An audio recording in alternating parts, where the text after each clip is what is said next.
السلام علیکم ورحمۃ اللہ وبرکاتہ۔ اعوذ باللہ من الشیطان الرجیم، بسم اللہ الرحمن الرحیم۔ قل اللہم مالک الملک تؤتی الملک من تشاء وتنزع الملك ممن تشاء وتعز من تشاء وتذل من تشاء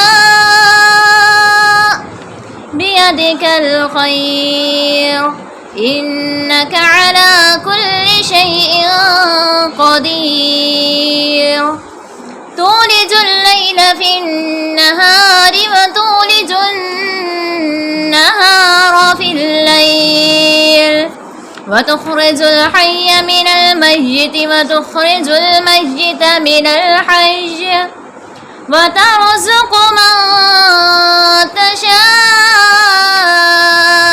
بغير حساب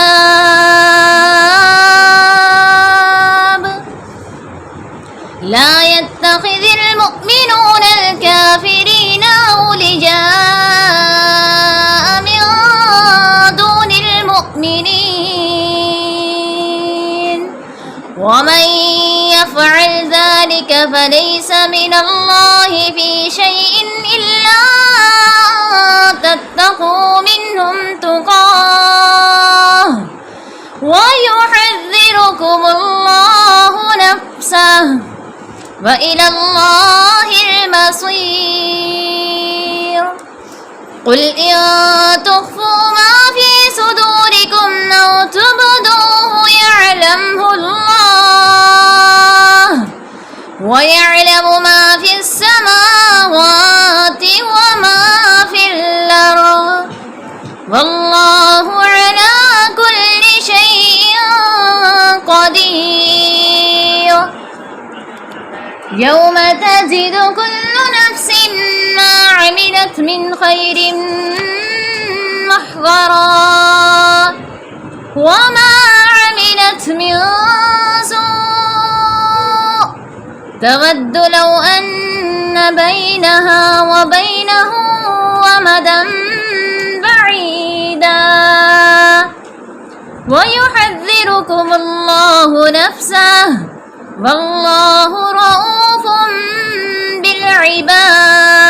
بالعباد قل إن كنتم تحبون الله فاتبعوني يحببكم الله ويغفر لكم ذنوبكم والله غفور رحيم قل أطيعوا الله والرسول فإن تولوا فإن الله لا يحب الكافرين۔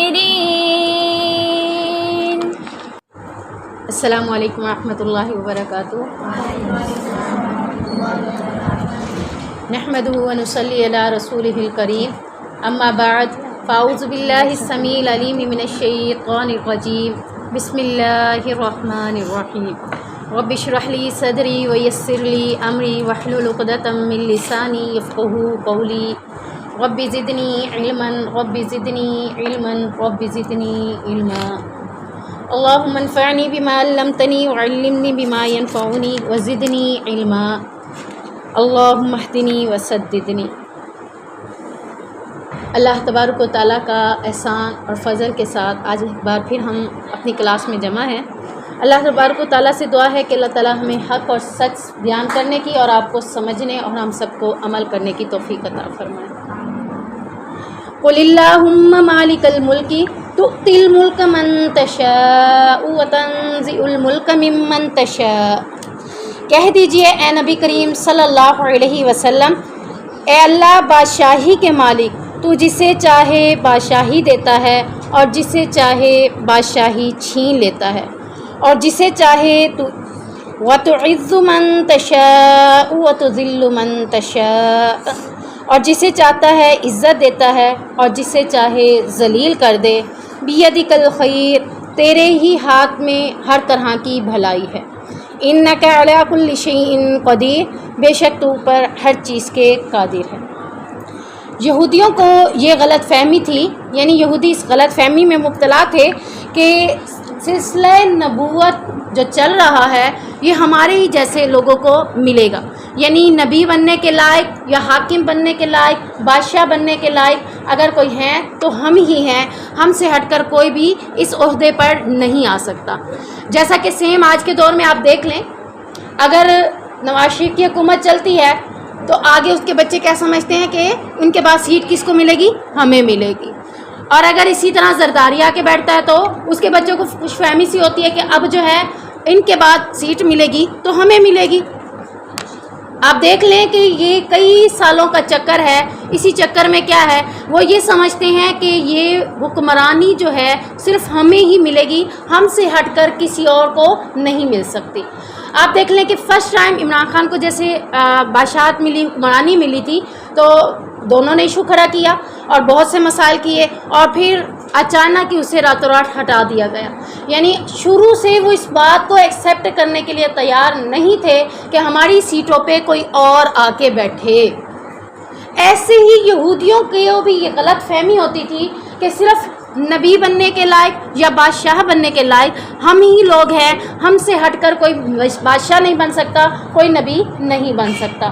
جیسا کہ پیچھے ہم نے سورۃ البقرہ میں پڑھا تھا کہ جالوت کو جب اللہ تعالیٰ نے بادشاہ بنایا تھا تبھی انہوں نے یہ عزت تراشا تھا کہ ہم زیادہ لائق تھے کہ ہمیں بادشاہت ملتی.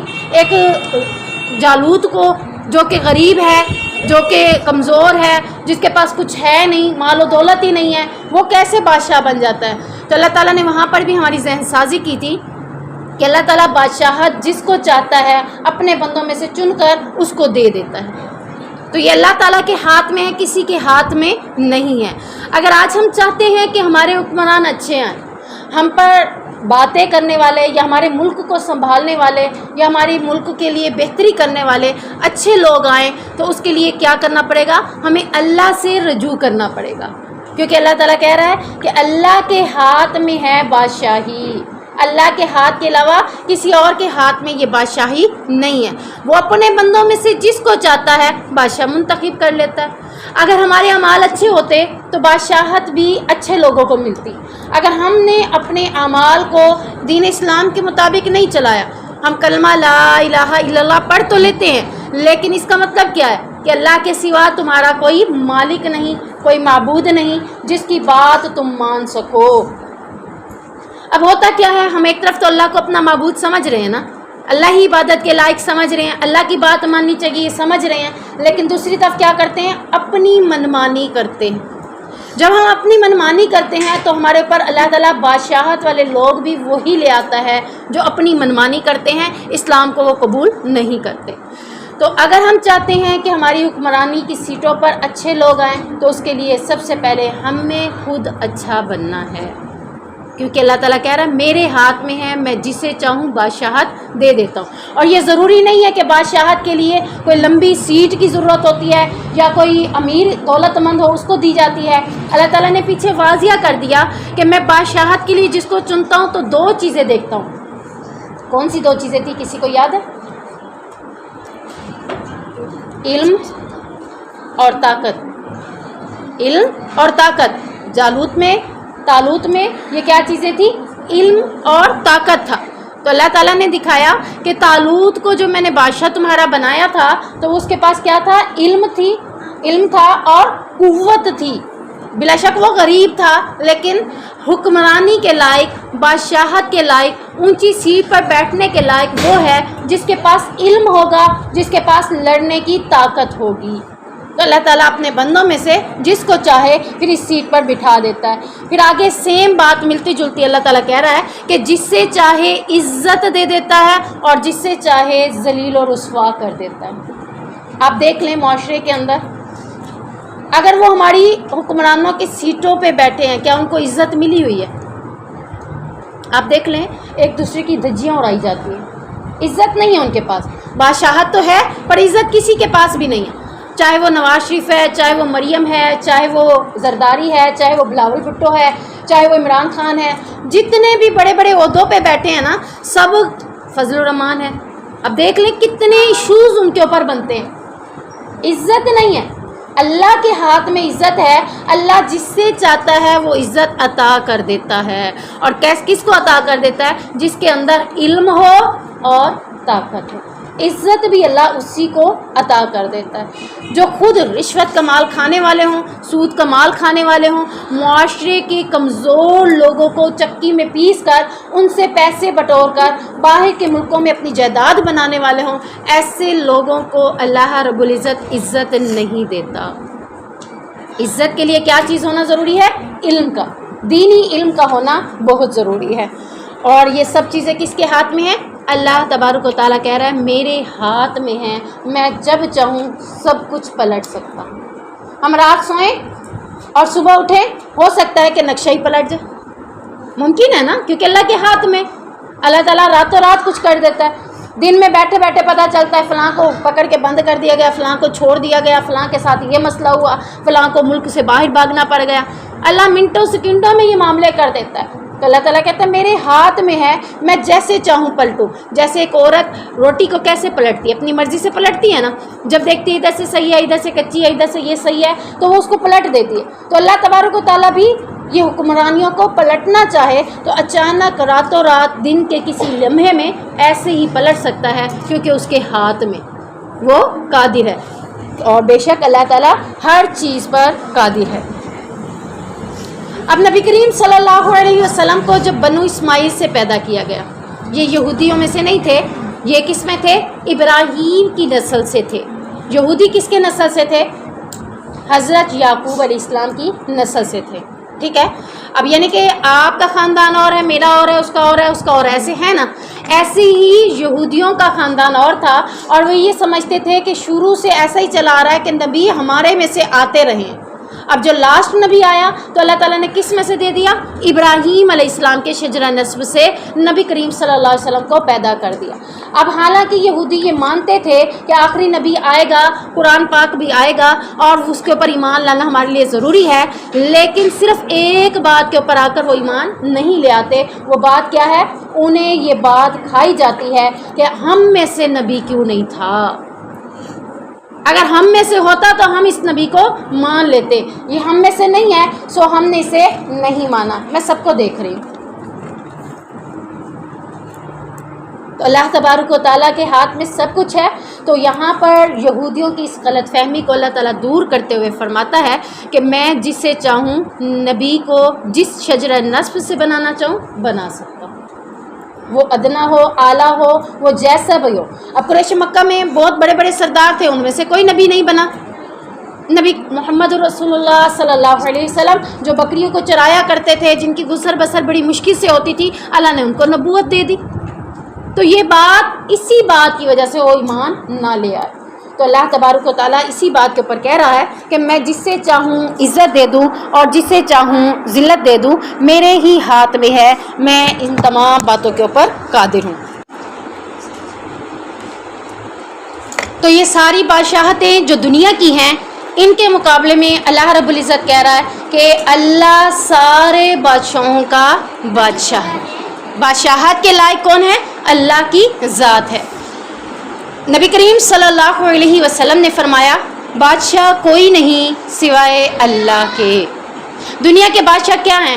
چند دن کے ہیں، جیسے ہی زندگی ختم ہوئی یا دنیا ختم ہوئی ان کی بادشاہت ختم ہو جائے گی، لیکن جو ازل سے ہے اور ابد تک ہے وہ کس کی بادشاہت ہے؟ اللہ تبارک و تعالیٰ کی۔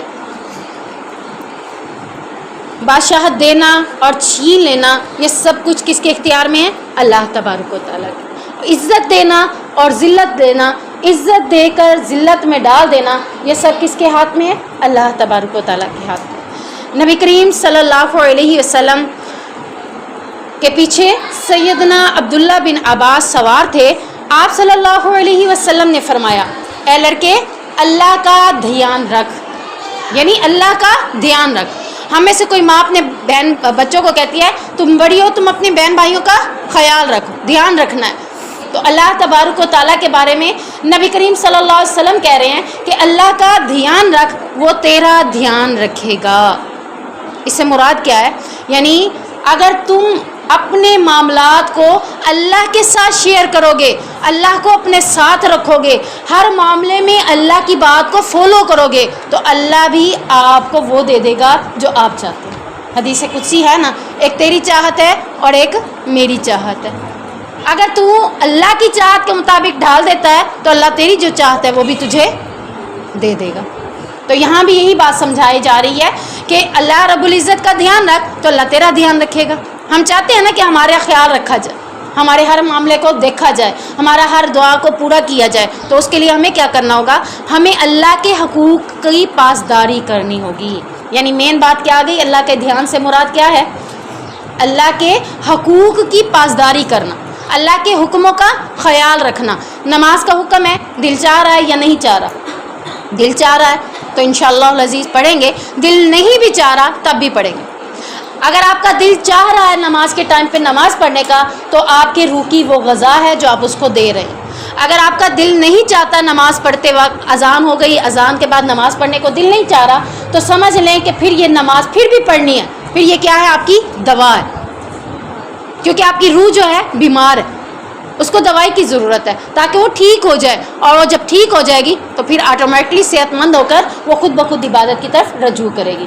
تو آپ یہ ذہن میں رکھیں، جب آپ کا دل چاہ رہا ہے اپنی نمازوں کے ٹائم پہ اپنی لیول کو چیک کریں کہ اگر آپ کی اذان کے بعد آپ کا نماز پڑھنے کو دل چاہ رہا ہے تو یہ آپ کی روح کی غذا ہے۔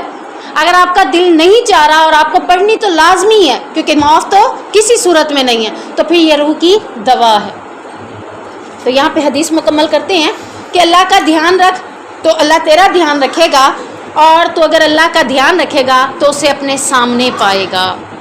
یعنی ایسے فیل ہوگا کہ اللہ مجھے دیکھ رہا ہے، میرے معاملات کو دیکھ رہا ہے۔ اور جب سوال کرے تو اللہ سے سوال کر، جب مدد مانگے تو اللہ تعالیٰ سے مدد مانگ، اور جان لے کہ اگر ساری دنیا اس بات پر جمع ہو جائے کہ تجھے کوئی فائدہ پہنچائیں تو کبھی بھی وہ فائدہ نہیں پہنچا سکتی، اور اگر پوری دنیا مل کر تمہیں نقصان پہنچانا چاہے تو پھر بھی تمہیں کوئی نقصان نہیں پہنچا سکتا۔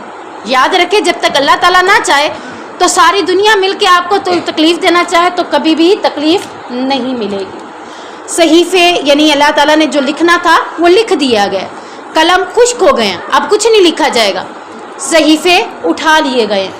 یعنی لوہے محفوظ میں جو قلم استعمال کیا گیا تھا وہ قلم خشک ہو گیا، وہ مزید اس کو کچھ لکھنے کی اجازت نہیں ہے، اور وہ لوہے محفوظ میں جو لکھا ہوا ہے وہی آپ کے ساتھ ہوگا۔ ہاں ایک چیز ہے جو آپ کی تقدیر سے بدل سکتی ہے، وہ دعا، یعنی آپ اپنی دعا کے ذریعے اپنے معاملات کو بہتر کر سکتے ہیں۔ تولج اللیل فی النہار وتولج النہار فی اللیل، تو رات کو دن میں داخل کرتا ہے اور تو دن کو رات میں داخل کرتا ہے۔ یعنی یہ کیسے؟ ان میں سے یعنی دن کا کچھ حصہ رات میں ملاتا ہے تو ایسے فیل ہوتا ہے کہ اب رات، جیسے شام کے ٹائم پہ دیکھیں نہ دن ہوتا ہے نہ رات ہوتی ہے، ہوتا ہے تھوڑا تھوڑا اندھیرا ہو رہا ہے اور تھوڑی تھوڑی روشنی ہوتی ہے، دن کا کچھ حصہ رات میں مل جاتا ہے اور رات کا کچھ حصہ دن میں مل رہا ہے، تو وہ اس کو ہم کیا بولتے ہیں؟ شام۔ اور اسی طریقے سے پھر مزید تہجد ٹائم پہ، سحری کا ٹائم جسے بولا گیا ہے، ٹھیک ہے نا، سیم ویسا ہوتا ہے کہ رات کا اندھیرا چھٹ رہا ہوتا ہے اور دن کی روشنی واضح ہو رہی ہوتی ہے، دن اور رات دونوں پھر مکس ہو رہے ہوتے ہیں، یعنی کچھ حصہ دن کا مل رہا ہے اور کچھ حصہ رات کا، اور یہ سب کچھ اس لیے ہوتا ہے تاکہ اس طریقے سے ایک دن سے دوسرا دن داخل ہو جائے۔ یعنی یہ دن کا رات میں ملنا اور رات کا دن میں ملنا در حقیقت ایک دن سے دوسرے دن کے آغاز کا سلسلہ ہے۔ اور اسی طریقے سے پھر یہ سال اور سالوں کے ساتھ موسم، ٹھیک ہے نا، خزاں آ رہا ہے، بہار آ رہا ہے، گرمی آ رہی ہے، سردی آ رہی ہے، 4 موسم ہیں۔ یہ بھی اللہ تعالیٰ کی نعمت ہے کہ اللہ نے صرف پاکستان کو یہ 4 موسم دیے ہیں، ورنہ اور ملکوں میں کہیں صرف سردی ہی سردی ہے، گرمی نہیں ہے، خزاں نہیں ہے، بہار نہیں ہے، کہیں گرمی ہی گرمی ہے، سردی نہیں ہے، خزاں نہیں ہے، بہار نہیں ہے۔ تو یہ سارے موسم اللہ تعالیٰ نے انسان کو، پاکستان کے لوگوں کو یہ نعمتیں اللہ تعالیٰ نے عطا کی ہیں۔ تو یہاں پر یہ بات جو کہی جا رہی ہے کہ تو ہی وہ ذات ہے جو دن کو رات میں داخل کر کے اگلا دن لے آتا ہے، رات کو دن میں داخل کر کے اور دن آ جاتا ہے، اور اسی طریقے سے مہینے گزرتے ہیں، سال گزرتے ہیں، گرمی، موسم، سردی، خزاں، بہار، یہ سارے ہوتے ہیں۔ وَتُخْرِجُ الْحَيَّ مِنَ الْمَيِّتِ وَتُخْرِجُ الْمَيِّتَ مِنَ الْحَيِّ، اور تو زندہ کو مردہ سے نکالتا ہے اور تو مردہ کو زندہ سے نکالتا ہے۔ اس سے کیا مراد ہے؟ یعنی سب سے پہلے دیکھتے ہیں کہ زندہ کو مردہ سے نکالتا ہے۔ کس میں سے نکالتا ہے؟ آپ نے دیکھا ہے چوزا کس سے نکلتا ہے؟ انڈے سے نکلتا ہے نا۔ انڈا کوئی زندہ ہے؟ انڈا کیا ہے؟ مردہ ہے، ٹھیک ہے نا، بے جان ہے۔ اس سے اللہ تعالیٰ کیا نکال دیتا ہے؟ زندہ چیز۔ اور پھر اللہ رب العزت فرما رہا ہے تو مردے کو، یعنی اللہ کے بارے میں بتایا، تو مردے کو زندہ سے نکالتا ہے۔ اس سے مراد کیا ہے؟ جب ہم مر جائیں گے دوبارہ اٹھائے جائیں گے، مردے سے زندہ ہوں گے نا۔ اور اس کی مثال اللہ تعالیٰ نے دنیا میں بھی بہت جگہوں پر ہمیں دے دی۔ اصحاب کہف کا واقعہ، ایک لمبا عرصہ سلا دیے گئے، پھر اٹھایا۔ اور پیچھے سورہ بقرہ میں بھی آپ نے ایک واقعہ پڑھا، کون سا ہے؟ کسی کے ذہن میں آتا ہے؟ ایک بستی کے پاس سے گزرے، کیا تھا وہاں؟ کیا ہو گیا تھا؟ انہوں نے مانگا تھا نا کہ اللہ تعالیٰ میں عین الیقین دیکھنا چاہتا ہوں، مجھے دکھا کہ تو زندہ کیسے کرے گا مردے کو۔ کسی کے ذہن میں نہیں آتا؟ ہاں جی، ہاں جی، کھانا بھی تھا، گدھا بھی تھا، تو 100 سال کے لیے اللہ نے سلا دیا تھا۔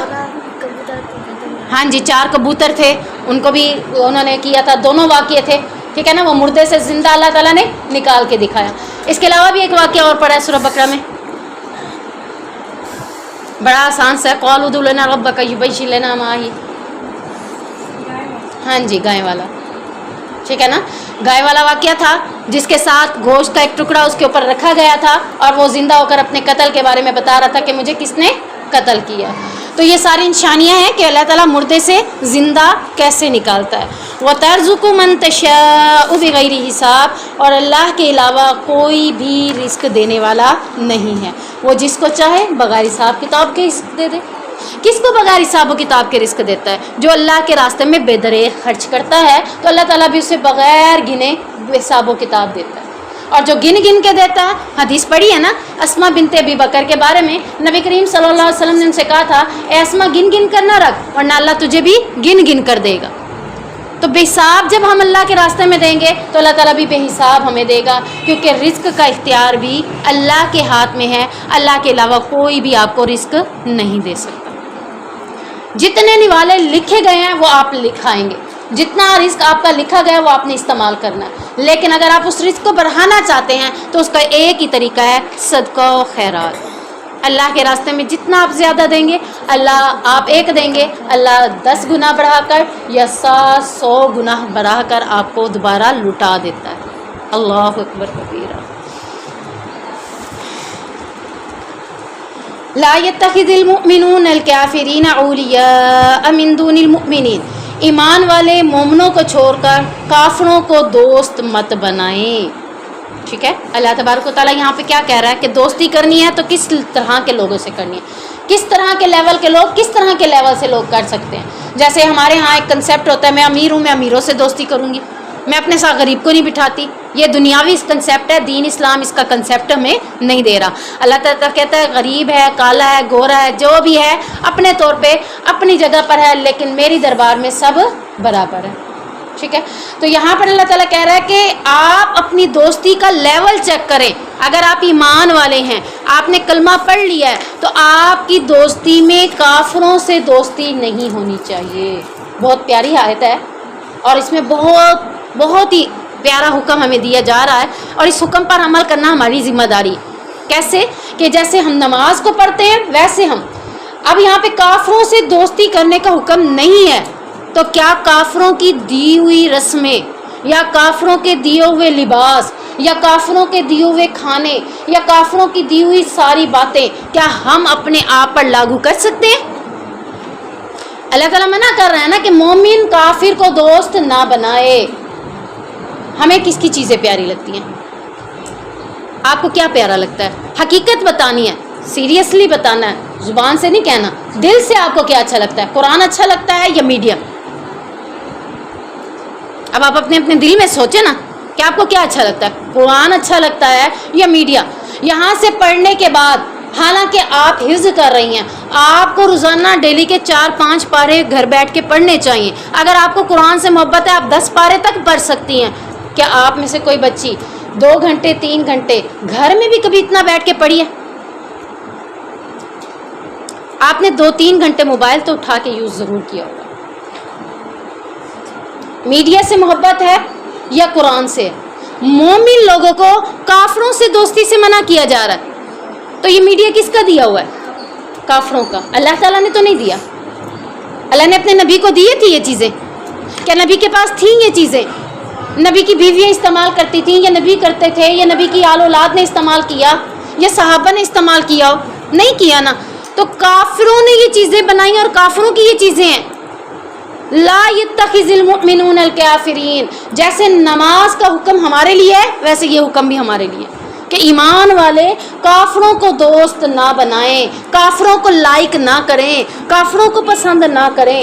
ہمارا لباس کیسے بنانا ہے؟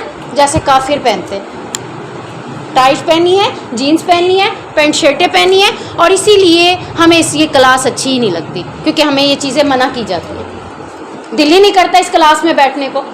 کیوں؟ کیونکہ ہم تو جینز پہننے والی ہیں, ہم تو ٹائٹس پہننے والی ہیں. پھر باجی جب کہتی ہیں پھر دل کرتا ہے یہ کلاس ہی نہ کریں. کیوں؟ کیونکہ پیچھے شیطان ہے آپ کے. وہ آپ کو کہہ رہا ہے کہ کیسے یہ میرا بندہ ہو کے اللہ کا بندہ بن جائے. وہ اس کو کیسے گوارا ہے؟ وہ چاہتا ہی نہیں ہے کہ یہ میرا بندہ اللہ کا بندہ بنے. اللہ تعالیٰ کہہ رہا ہے مومنوں کافروں سے دوستی نہیں کرنی, کافروں کو دوست نہیں بنا سکتے. یہاں اوپر سے لے کر نیچے تک ہر بندہ کافروں سے دوستیاں کیے بیٹھا ہے. ہمارا اوپر کا بندہ دیکھ لیں, سب سے اوپر جس سیٹ پہ بیٹھا ہے جس کو حکمرانی دی گئی ہے اس کی دوستیاں کس سے ہیں؟ امریکہ سے ہے نا, کافروں سے ہے نا. وہ کافر جیسا کہتا ہے ویسے کرتا ہے. کیوں؟ اور اگر آپ اس کو اس کے ملک میں دیکھ لیں نا, کافروں کے ملک میں کوئی پروٹوکول اس کے پاس نہیں ہے. ہم سے تو کافر اچھے اس معاملے میں کہ وہ اپنے ملکوں میں ویسے رہتے ہیں جیسے ایک عام شہری رہتا ہے. اور ہمارے ہاں کیا ہوتا ہے, سڑک بلاک ہو گئی ہے, کوئی بڑے عہدے والا گزر ہے, وہ گزر جائے گا, پھر یہ سڑک کھلے گی اور اس کے پیچھے 4 گاڑیاں, پیچھے 8 گاڑیاں, آگے 10 گاڑیاں, یعنی 20-25 گاڑیاں بھی ہوتی ہیں.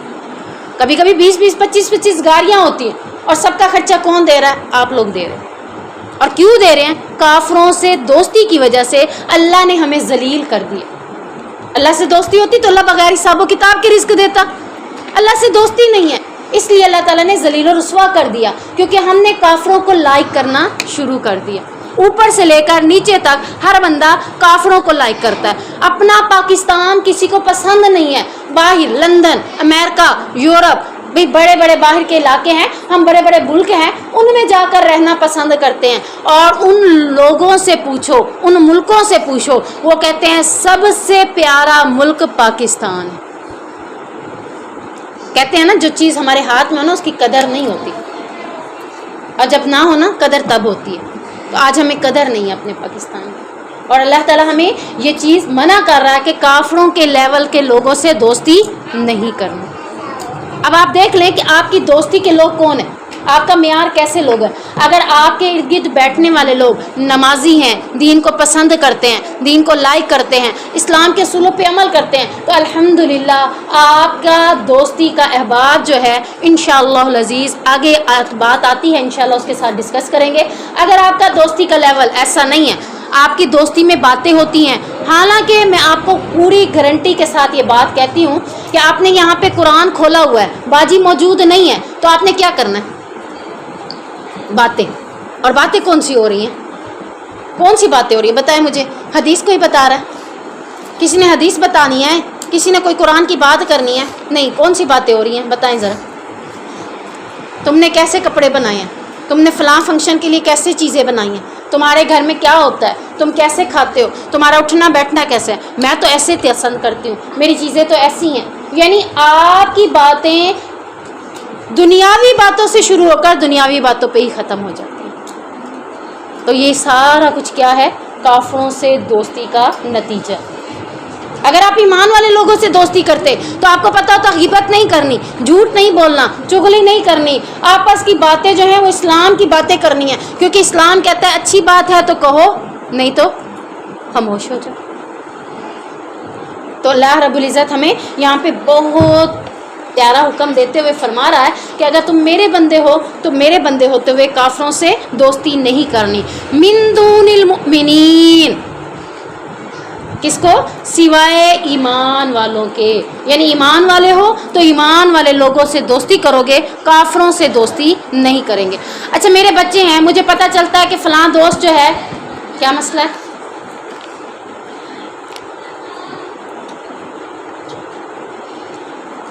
میرے بچے ہیں، اگر وہ دوستی کر رہے ہیں، مجھے پتہ چلتا ہے کہ ان کے دوست ٹھیک نہیں ہیں، تو کیا میں اس کو روکوں گی کہ نہیں روکوں گی؟ روکوں گی نا کہ اپنے دوست چینج کرو، مجھے یہ دوست پسند نہیں ہے، دوستی کے لیول کے نہیں ہے.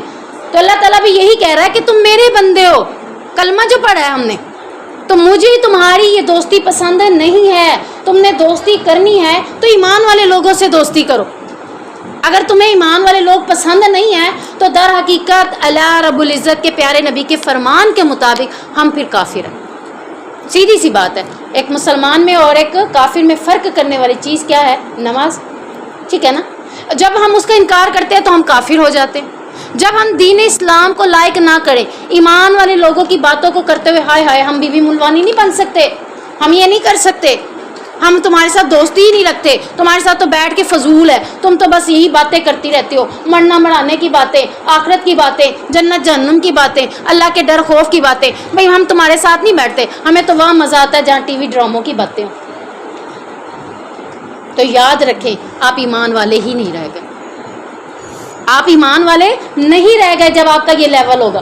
ایمان والوں کے لیول کے لیے اللہ تعالیٰ کہہ رہے ہیں ایمان والے لوگوں سے دوستی کرو، کیونکہ اللہ رب العزت ہمیں اپنا بندہ بنا کر ہمیں وارننگ دے رہا ہے کہ ایسا نہ کرو، کہیں ایسا نہ ہو جہنم میں جا کر پچھتاؤ. اور پھر وَمَن يَفْعَلْ، جو کوئی کرے گا اس طریقے سے، ذَلِكَ فَلَيْسَ مِنَ اللَّهِ فِي شَيْءٍ، وہ اللہ کی طرف سے کسی چیز میں نہیں. یعنی جو کافروں سے دوستی کرتے ہوئے ایمان والے لوگوں کی دوستیاں چھوڑ دے گا تو اللہ تعالیٰ کہتا ہے میرے میں سے کسی چیز میں نہیں ہے، یعنی میرے نزدیک وہ ایمان والا نہیں. جب ایمان والے نہیں ہیں پھر جو مرضی ہے کریں. پھر آگے جب موت آئے گی، مرنا تو ہے نا، سب نہیں مرنا. آج بھی جا سکتے ہیں اس دنیا سے، کل بھی جا سکتے ہیں. کسی کو پتہ ہے کہ میں بوڑھی ہو کے مروں گی، کسی کو پتہ ہے ابھی میں سال 2 سال جیوں گی، نہیں پتہ. ہر دن میرا آخری دن ہے، ہر لمحہ میرا آخری لمحہ ہے. بچے بھی جا رہے ہیں، بڑے بھی جا رہے ہیں، بوڑھے بھی جا رہے ہیں، کب میری باری آ جائے مجھے بھی پتہ نہیں ہے. تو اللہ تعالیٰ کہتا ہے جب تم نے ایمان والے لوگوں سے دوستی چھوڑ دی تو پھر تم میرے سے کسی چیز میں نہیں ہو، یعنی میرے بندے نہیں ہو. الا ان تتقوا منہم تقاہ، اور اللہ تمہیں اپنے آپ سے ڈراتا ہے. یعنی الا ان تتقوا، مگر یہ کہ بچو. ٹھیک ہے، کن سے بچ جاؤ؟ یعنی کسی طرح سے بھی بچ جاؤ. کس طرح سے بچ جاؤ؟ کسی طرح سے بھی بچ جاؤ. جیسے میں کہتی ہوں نا، کچھ تو کر لو، ایسا نہ کرو. اللہ تعالیٰ کہہ رہے کسی بھی طریقے سے کافروں سے دوستی کرنے سے اپنے آپ کو بچا لو. اگر تم نے ایسا نہیں کیا پھر کیا اللہ تعالیٰ کہہ رہا ہے وَيُحَذِّرُكُمُ اللَّهُ نَفْسَهُ، اللہ پھر اپنے آپ سے ڈرا رہا ہے. پھر میرا غضب آئے گا، پھر جب میں غضب آئے گا تو پھر میرے سے عذاب ملیں گے، پھر سزائیں ملیں گی، پھر جہنم کی بھڑکتی ہوئی آگ تمہاری منتظر ہے. اللہ کی بات نہیں مانیں گے پھر اللہ تعالیٰ نے سزا تو دینی ہی دینی. دنیا میں اگر کسی کی بات نہیں مانی، ٹیچر نے کہا کھڑے ہو جاؤ، نہیں ہوئے، ٹیچر نے کہا نکل جاؤ کلاس سے، سزا ہے نا اس کی کہ ٹیچر کی بات نہیں مانی. اللہ تعالیٰ کہہ رہا ہے کہ اگر کافروں سے دوستی کرنے میں اپنے آپ کو نہیں بچا پائے، ان کی رسمیں تمہیں پسند، ان کے طور طریقے تمہیں پسند، ان کے لباس تمہیں پسند، ان کا کلچر تمہیں پسند، پھر تم نے اپنے آپ کو بچانے کی کوشش نہیں کی تو پھر اللہ سے ڈر جاؤ. اللہ کا غضب تم پر ہوگا، اللہ کی غضب کی سزائیں تم پر ہوں گی. وَإِلَى اللَّهِ الْمَصِيرُ، کیونکہ لوٹ کے تو اللہ کے پاس ہی جانا، کسی اور کے پاس جائیں گے؟ کس کے پاس جانا ہے لوٹ کے؟ اللہ کے پاس. جب لوٹ کے اللہ کے پاس جانا ہے تو پھر اس بات کی ہمیں فکر کرنی چاہیے کہ اللہ رب العزت کو ناراض نہیں کرنا. اگر اللہ کو ناراض کر لیا پھر اس دن جنت کون دے گا؟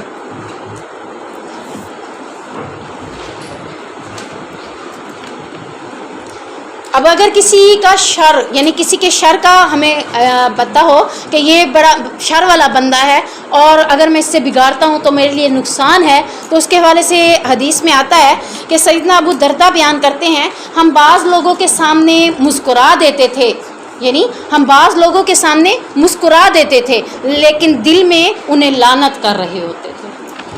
کیوں؟ کیونکہ ان کے شر سے ڈرتے تھے. ٹھیک ہے نا, ان کے شر سے ڈرتے ہوئے ان کے سامنے جب ملتے تھے تو ظاہر ان کو کیا کرتے تھے, مسکرا کر ملتے تھے, لیکن باطن میں کیا ہوتا تھا, ان کے لیے لعنت کرتے تھے کہ تم ہی لوگ ہو جن کے شر کی وجہ سے ہم بچے ہوئے نہیں ہیں. تو یہاں پر کافروں سے دوستی کے حوالے سے اللہ تعالیٰ منع کرتے ہوئے بڑے سے لے کر چھوٹے تک یعنی ہر علاقے, ہر مسلمان, ہر قسم کے عہدے کو منع کر رہا ہے کہ کافر کو کسی صورت میں اپنا دوست نہیں بنانا.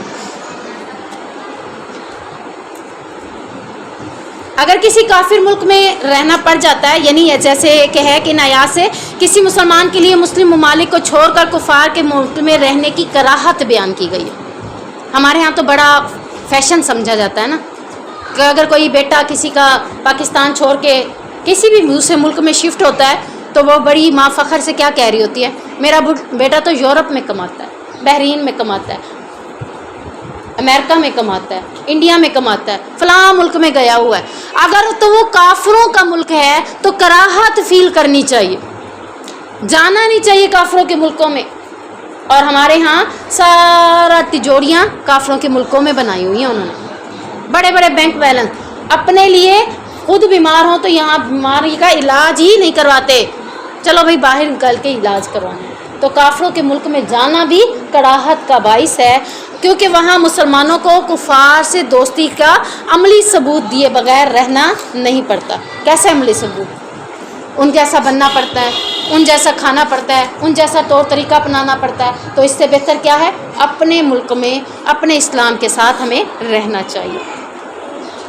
قُلْ إِن تُخْفُوا مَا فِي صُدُورِكُمْ أَوْ تُبْدُوهُ يَعْلَمُهُ اللَّهُ, کہہ دیجئے نبی کریم صلی اللہ علیہ وسلم, اگر تم اس سے چھپاؤ جو تمہارے سینوں میں ہے یا اس سے ظاہر کرو, وہ اللہ اسے جان لے گا. آپ کے دل میں جو بھی ہے نا اس ٹائم, آپ کے سینوں میں اس ٹائم جو بھی ہے, آپ بظاہر کلاس لے رہے ہیں, شوق سے لے رہے ہیں, نہیں لے رہے, اللہ آپ کے سینوں کی بات کو جانتا ہے. اگر تم اس کو چھپا لو تب بھی وہ جانتا ہے, اگر تم ظاہر کر لو تب بھی وہ اس کو جانتا ہے. تو اللہ کے ساتھ کوئی بات آپ کی چھپی ہوئی نہیں ہے. آپ نے ابھی زبان سے نہیں کہا, سوچ رہے ہیں, اندر ہی اندر آپ تانے بانے بن رہے ہیں کہ اس نے ایسا کیا, اس نے ایسے کیا, زبان سے کچھ نہیں کہہ رہے. اللہ ساری باتوں کو جانتا ہے, اللہ تعالیٰ سینے کے معاملات کو جانتا ہے. وَيَعْلَمُ مَا فِي السَّمَاوَاتِ وَمَا فِي الْأَرْضِ, اور جانتا ہے جو کچھ آسمانوں میں ہے اور جو کچھ زمینوں میں. تو یہاں کیا کیا جا رہا ہے, انسان کو تنبیہ کی جا رہی ہے, وارننگ دی جا رہی ہے. کس بات کی؟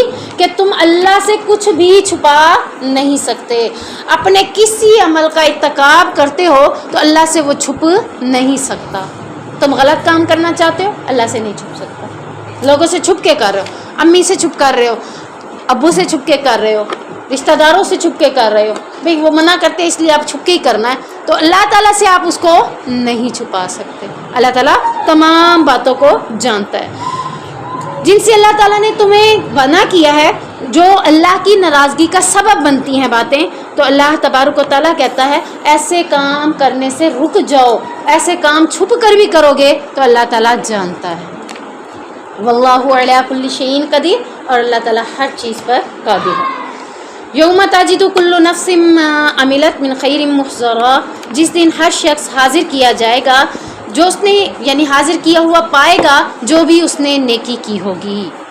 یعنی آپ کا نامہ اعمال آپ کے ہاتھوں میں پکڑا دیا جائے گا کہ آپ نے جو نیکیاں کی ہیں وہ آپ اپنی آنکھوں سے خود دیکھ رہے ہوں گے, وہ آپ کے سامنے حاضر ہو جائے گا. وما عملت من سوء, اور وہ بھی جو اس نے برائی میں سے کیا ہوگا وہ بھی اس کے سامنے ہوگا. یعنی آج تو آپ کو بھول گیا ہوگا, آج سے 2 سال پہلے آپ نے کیا کیا غلط کام کیا, 2 دن پہلے کیا کیا کیا یہ بھی بھول گیا ہوگا. ٹھیک ہے, آپ کو یاد ہے 2 دن پہلے پورے 12 گھنٹے دن کے آپ نے کیا کیا کیا تھا, کسی کو یاد ہے؟ بھول گئے ہیں نا. لیکن ایک کتاب جو آپ کی یہاں بیٹھے لکھی جا رہی ہے اس میں سارا کچھ لکھ دیا گیا ہے, اور وہ کتاب آپ کے ہاتھوں میں دی جائے گی, آپ اس کو حاضر کیا ہوا پائیں گے. اس میں جو برائی ہوگی وہ بھی واضح ہے اور جو اچھائی ہوگی وہ بھی واضح ہو جائے گی. اور پھر اللہ رب العزت کیا فرما رہے ہیں, تودوا لو ان بینہا و بینہ امدا بعیدا, چاہے گا اس دن انسان کاش کہ اس کے درمیان اور اس کے درمیان، یعنی اس انسان اور اس کے اعمال کے درمیان دوری کا فاصلہ ہو جائے، وہ اپنے اعمالوں کو دیکھے ہی نہ۔ کیوں؟ برے عمل بہت زیادہ، اس میں گناہ اس میں بہت زیادہ ہیں، وہ اس کو دیکھنا ہی نہیں چاہتا، وہ کیا کہہ رہا ہے، میرے سے دوری ہو جائے، میں اس کو دیکھوں ہی نہ۔ اللہ تعالیٰ کہہ رہا ہے وَيُحَذِّرُكُمُ اللَّهُ نَفْسَهُ، اس لیے تو اللہ تمہیں اپنے آپ سے ڈراتا ہے کہ کل تم نے حساب و کتاب دینا ہے، سوال و جواب دینے ہیں، اس لیے اللہ سے ڈر جاؤ۔ واللہ رؤوف بالعباد، جہاں اللہ ڈرا رہا ہے وہاں اللہ تعالیٰ نیک عمل کرنے والوں کو خوشخبری دے رہا ہے کہ اللہ تعالیٰ شفقت والا بھی ہے اپنے بندوں کے اوپر۔ جب نیکی کریں گے تو شفقت کا ہاتھ بھی انشاءاللہ آپ کے اوپر ضرور پڑے گا۔ قُلْ إِن كُنتُمْ تُحِبُّونَ اللَّهَ فَاتَّبِعُونِي يُحْبِبْكُمُ اللَّهُ وَيَغْفِرْ لَكُمْ ذُنُوبَكُمْ، کہہ دیجئے اے نبی کریم صلی اللہ علیہ وسلم، اگر تم اللہ تعالیٰ سے محبت کرتے ہو تو میری پیروی کرو۔ کس کس کو اللہ سے محبت ہے؟ ہاتھ اوپر کریں، دل سے۔ یہ ساروں کے ہاتھ، اگر میں کہوں کہ غلط ہے، میں نے جو تجزیہ کیا اس کے مطابق، تو پھر میں غلط ہوں گی آپ؟ ہاں جی، نیچے کر لیں۔ اب مجھے اس بات کا جواب دیں، اگر میں نے جو تجزیہ کیا ہے اس کے بعد اگر میں کہوں کہ آپ کو اللہ سے محبت نہیں ہے تو آپ غلط ہیں یا میں؟ اب یہاں پہ ایک تو غلط ہے نا، آپ ہاتھ اوپر کریں کہ ہمیں اللہ سے محبت ہے، اور میں نے جو تجزیہ کیا اس کے بعد میں کہہ رہی ہوں کہ آپ کو اللہ سے محبت نہیں ہے، اب آپ بتائیں کون سچا؟ جس کو اللہ تعالیٰ سے محبت ہے تو اس کے لیے آیت میں حکم کیا ہے کہ نبی ان سے کہو میری اتباع کرو، یعنی نبی کی اتباع کرو۔ آپ صلی اللہ علیہ وسلم نے کیا کیا تھا؟ بتائیں کیا کیا؟ کسی کو پتہ ہے اللہ کے نبی کیا کرتے تھے؟ پتہ ہے کیا کیا کرتے تھے؟ کسی کو پتہ ہو؟ جھوٹ بولتے تھے، غیبت کرتے تھے، لعن طعن کرتے تھے، غلط باتیں کرتے تھے؟ نہیں۔ اللہ کے نبی کریم صلی اللہ علیہ وسلم کے بارے میں کیا مشہور تھا؟ صادق اور امین۔ اللہ کے نبی کیا کرتے تھے؟ قرآن نہیں پڑھتے تھے، سارے ٹائم میڈیا پہ بیٹھتے تھے۔ اللہ کے نبی کیا کرتے تھے؟ اللہ کو راضی کرنے کی کوشش نہیں کرتے تھے۔ قوم مبارک سوچتے تھے ان کے کہ نہیں سوچتے تھے؟ تو اللہ کے نبی سے کہا جا رہا ہے کہ اللہ کے نبی آپ ان سے کہیے اگر آپ کو اللہ سے محبت ہے تو نبی کے طریقے کے مطابق چلیں۔ اللہ کے نبی نے گانے سننے کے بعد کانوں میں کیا کیا تھا؟ انگلیاں ڈالی تھی۔ آپ نے کب ڈالی؟ آپ تو شوق سے سنتے ہیں، آپ کو تو بڑا مزہ آتا ہے، پھر آپ کو اللہ سے محبت کیسے ہو گئی؟ اب آپ بتائیں، اللہ سے محبت ہوتے ہوئے تو نبی کی اتباع کرنی ہے، نبی کی پیروی کرنی ہے۔ اللہ کے نبی کو کس سے ساتھ محبت تھی؟ قرآن سے محبت تھی، اسلام سے محبت تھی۔ اٹھتے بیٹھتے چلتے پھرتے زبان پہ اذکار ہوتے تھے۔ کس کے ہوتے ہیں؟ یاد ہی نہیں ہوتا آج صبح کے اذکار کیے تھے کہ نہیں کیے تھے۔ اچھا چلے بتائیں آج صبح کے اذکار کس کس نے کیے؟ دیکھیں کتنے لوگوں کے ہاتھ ہیں نا، پتہ ہے نا صبح کے اذکار ہوتے ہیں، یہ پتہ ہے؟ اچھا یہ بتائیں کس کس کو پتہ ہے صبح کے اذکار ہوتے ہیں؟ سب کو پتہ ہے۔ اللہ سے محبت ہے، نبی کریم صلی اللہ علیہ وسلم نے تو کبھی اذکار ہی نہیں چھوڑے۔ میں نے اب آپ کو تجزیہ دکھا رہی ہوں نا کہ آپ نے ہاتھ سب نے کھڑے کیے تھے، اللہ سے محبت ہے۔ اللہ سے محبت ہے تو اللہ تعالیٰ قرآن میں کہہ رہا ہے نبی کی پیروی کرو، نبی کی اتباع کرو۔ اللہ کے نبی نے ہمیں یہ دعائیں دی ہیں، اللہ کے نبی نے ہمیں کہا ہے کہ صبح کو اٹھ کے قرآن کی تلاوت کرو۔ کس کس نے گھر میں یہاں آنے سے پہلے قرآن کی تلاوت کی ہے؟ اب بھی دیکھیں چند لوگوں کے ہاتھ کھڑے۔ اب آپ خود بتائیں اللہ سے محبت کا یہ طریقہ ہے؟ اللہ سے محبت کا طریقہ ہے فَاتَّبِعُونِی، کہ اللہ کے نبی کی پیروی کرو۔ پھر کیا کرے گا؟ یحببکم اللہ، پھر اللہ تمہیں اپنا دوست بنا لے گا، تم سے محبت کرنے لگ جائے گا۔ یہ کیا مسئلہ ہے؟ دنیا کی محبتیں کتنا فائدہ دیتی ہیں، اللہ کی محبت آپ کو پتہ ہے کتنا فائدہ دے گی؟ قبر میں آپ کے لیے فائدہ۔ اللہ سے محبت کا فائدہ یہ ہوا قبر آپ کی ٹھنڈی ہو گئی، آپ کی قبر کو جنت کے باغیچوں میں سے باغیچہ بنا دیا گیا۔ اللہ سے محبت ہے، اللہ نے اپنی محبت دکھائی کہ قبر میں آپ کو سانپوں بچھوؤں سے، لال بیگ، یہ چھوٹی چھوٹی چیزیں، چھوٹے چھوٹے کیڑے جن سے آپ کو ڈر لگتا ہے، یہ سارے قبر میں چاروں طرف سے گھیرے ہوئے ہیں۔ اللہ سے محبت کا ثبوت دیتے ہوئے اللہ رب العزت پھر آپ سے محبت کا ثبوت یہ دے گا کہ ان ساری چیزوں کو ہٹا کر آپ کی قبر کو جنت کے باغیچوں میں سے باغیچہ بنا دے۔ سبحان اللہ۔ اللہ تعالیٰ کہتا ہے پھر میں تم سے محبت کروں گا۔ اللہ ہم سے محبت کرے گا جب ہم اللہ سے محبت کریں گے۔ اور اللہ سے محبت کا طریقہ کیا ہے؟ اللہ کے نبی کی باتوں کو فالو کرنا، پیروی کرنا۔ پھر اللہ رب العزت فرماتا ہے کہ صرف میں تم سے محبت ہی نہیں کروں گا، اللہ سے محبت ہونے کے بعد 3 چیزیں ملتی ہیں۔ سب سے پہلی چیز اللہ رب العزت فرما رہے ہیں کہ میں بھی تم سے محبت کروں گا۔ دوسری چیز وَيَغْفِرْ لَكُمْ، تمہارے گناہوں کو معاف کر دوں گا۔ انجانے میں گناہ تو ہو ہی جاتے ہیں نا، بچتے بچتے پھر گناہ ہو جاتا ہے، تو اللہ تعالیٰ کہتا ہے دوسری شفقت میں تم پر کیا کروں گا؟ تمہارے گناہوں کو معاف کر دوں گا۔ اور تیسری شفقت کیا ہوگی؟ وَيَغْفِرْ لَكُمْ ذُنُوبَكُمْ، اور تمہارے گناہوں کو معاف کر دوں گا۔ یعنی کہ یہ اللہ رب العزت، صرف 2 ہیں، میں نے سمجھا 3 ہیں، 2 چیزیں ہیں۔ اللہ سے محبت کی صورت میں اللہ ہم سے محبت کرے گا اور ہمارے گناہوں کو معاف کر دے گا۔ اور اس کے بعد اللہ تعالیٰ فرماتا ہے واللہ غفور الرحیم، اللہ تعالیٰ بخشنے والا بھی ہے اور مہربان بھی ہے۔ یہاں پر 2 حدیثوں سے ہم اپنے ایمان کا لیول چیک کرتے ہیں، بڑے اچھے واقعے ہیں۔ آپ صلی اللہ علیہ وسلم نے فرمایا 3 خصلتیں، 3 صفتیں، 3 چیزیں ایسی ہیں کہ جو کسی شخص میں موجود ہوں تو وہ ان کے ذریعے ایمان کی لذت اور اس کی مٹھاس کو پا لیتا ہے۔ 3 چیزیں یعنی 3 خصلتیں ایسی ہیں جن کی وجہ سے، جس میں وہ موجود ہوں تو اس کی وجہ سے وہ ایمان کی لذت اور اس کی مٹھاس کو پا لیتا ہے۔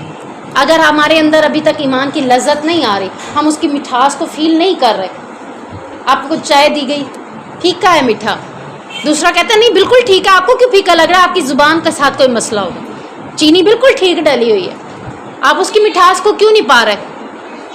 کیونکہ آپ کی زبان کا ٹیسٹ صحیح نہیں ہے۔ تو آپ کے دل کا ٹیسٹ ابھی تک صحیح نہیں ہے جو آپ ایمان کی مٹھاس کو نہیں پا رہے۔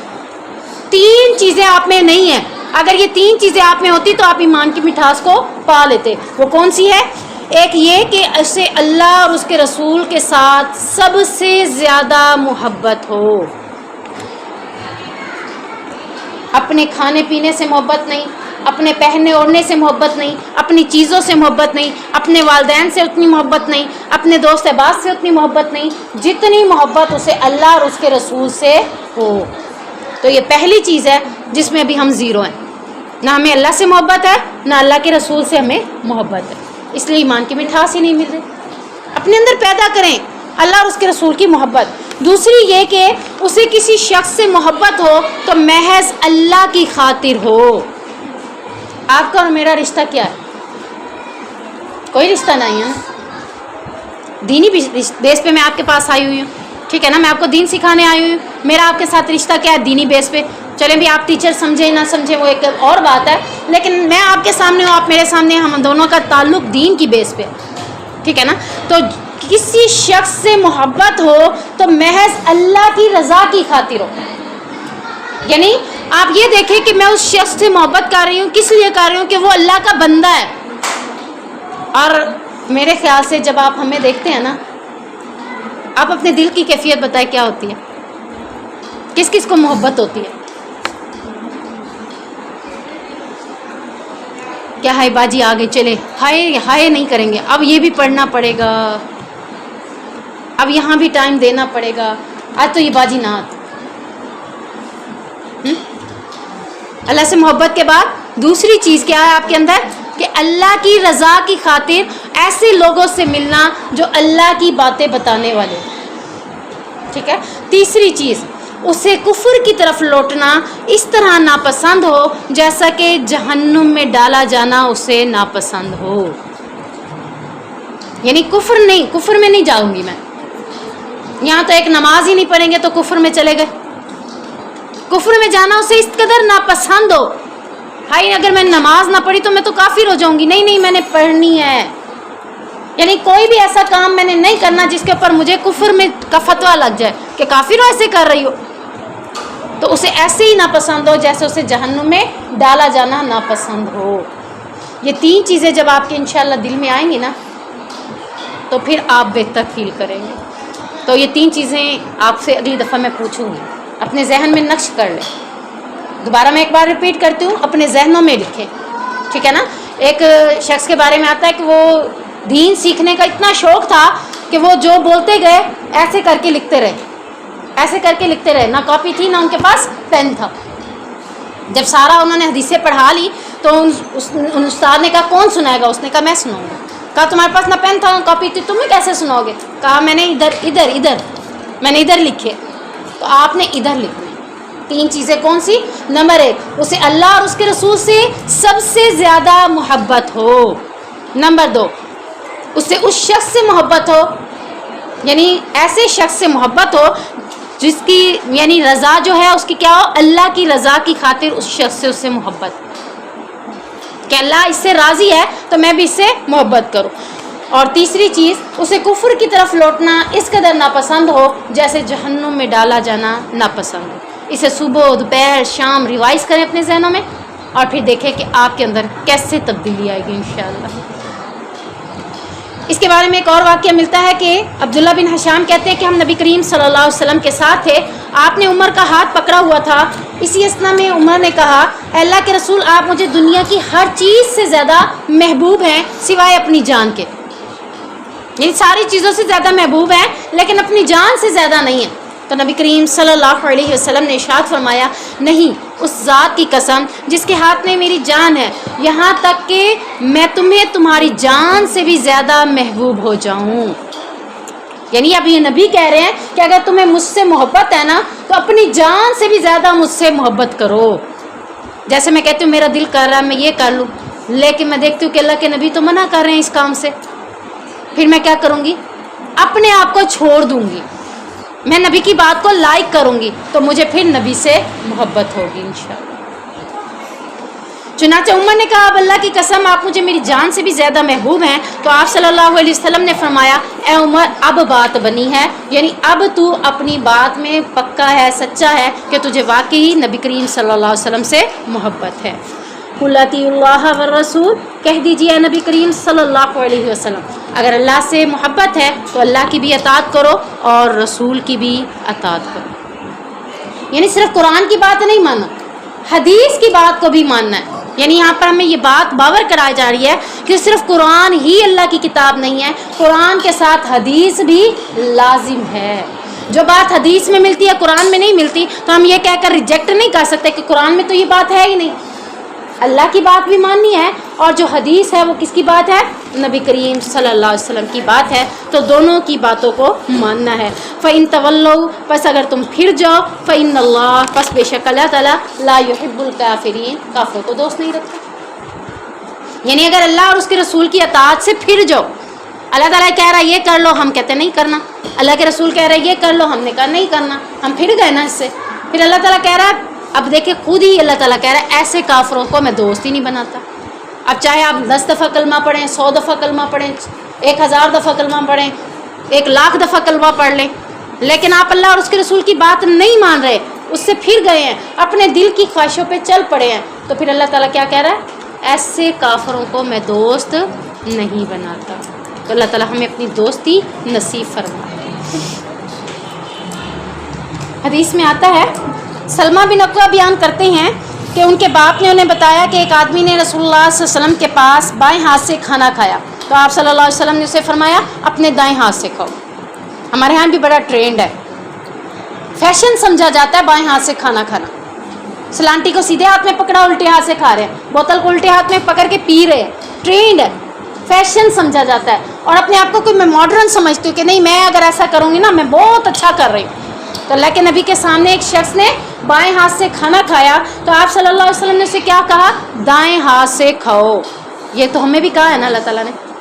پھر جب ہم اسے کہتے ہیں نا دائیں ہاتھ سے، نہیں میں نہیں کھا سکتی دائیں ہاتھ سے، مجھے مزہ ہی بائیں ہاتھ سے آتا ہے، تو اللہ تعالیٰ نے اس شخص کو جب یہ کہا تو اس شخص نے کیا کہا؟ اس نے جواب دیا کہ میں ایسا نہیں کر سکتا۔ آپ کے سامنے بھی کتنے ایسے لوگ ہیں لیفٹ رائٹ، ٹھیک ہے نا، الٹے ہاتھ والے، تو ہم اس کو جتنی بار کہتے ہیں وہ کہتے ہیں میں سیدھے ہاتھ سے نہیں کھا سکتا۔ تو نبی کریم صلی اللہ علیہ وسلم نے ارشاد فرمایا اچھا اللہ کرے تجھ سے ایسا ہو ہی نہ سکے، یعنی اس نے جان بوجھ کے کہا تھا، ٹرینڈ میں آ کے کہا تھا، فیشن میں آ کے کہا تھا کہ الٹے ہاتھ سے میں کھاتا ہوں، میں سیدھے ہاتھ سے نہیں کھا سکتا۔ تو اللہ کے نبی نے اسے کیا کہا کہ تو کبھی بھی سیدھے ہاتھ سے نہ کھا سکے۔ اب اللہ کے نبی کی بات ہے پوری ہو گئی۔ کیا ہوا؟ اس شخص نے تکبر سے یہ بات کی تھی، کوئی شرعی عذر اسے نہیں تھا، تو تو راوی کہتا ہے کہ پھر وہ شخص عمر بھر اپنا دایاں ہاتھ منہ تک بھی نہ لائی جا سکا. اتنی وعید ہے. بیٹھے بیٹھے بے دھیانی میں الٹے ہاتھ سے اٹھا کے کھا لیتے ہیں. اور آپ نے کتنے ایسے دیکھے ہوئے ہیں سالانہ پروگرام پہ، دیکھے ہیں نا، کیا کہتے ہیں اسے جو کرواتے ہیں ٹیبلو، جس میں دکھایا جا رہا تھا کہ الٹے ہاتھ سے کون کھاتا ہے؟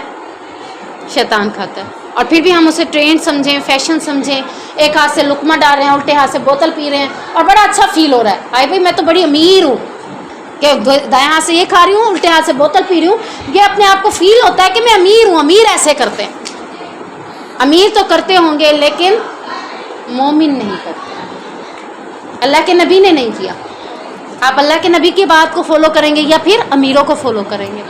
تو پھر یہ آپ کے اوپر ہے. اگر اللہ کے نبی کی اتنی سی بات کو ہم ریجیکٹ کر دیتے ہیں کہ دائیں ہاتھ کے کھانے کی بجائے بائیں ہاتھ سے کھاتے ہیں، تو پھر بھی ہم کے اوپر کفر کا فتویٰ لگ جاتا ہے. تو اللہ تعالیٰ کافروں سے دوستی نہیں کرتا. سبحانک اللہم و بحمدک اشہد ان لا الہ الا انت استغفرک و اتوب الیک.